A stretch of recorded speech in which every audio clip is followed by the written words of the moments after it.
video is how to use the chat option. So see how I've got a dummy account open on the other end, just so we can show you how to either use chatting to everyone or chatting to a particular person. So we go to the same icon, which is the chat icon down the bottom of your screen. Sometimes you'll find that these disappear and you just have to hover on to make it appear again. So see how the to section will have the name of the person that you are going to be messaging.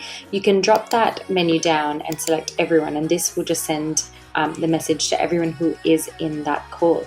And obviously to go back, drop down again and select the person that you do want to talk to, and then that message gets sent privately.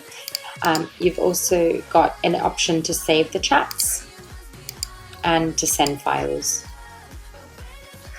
That's pretty much it. I'm using the chat option in Zoom.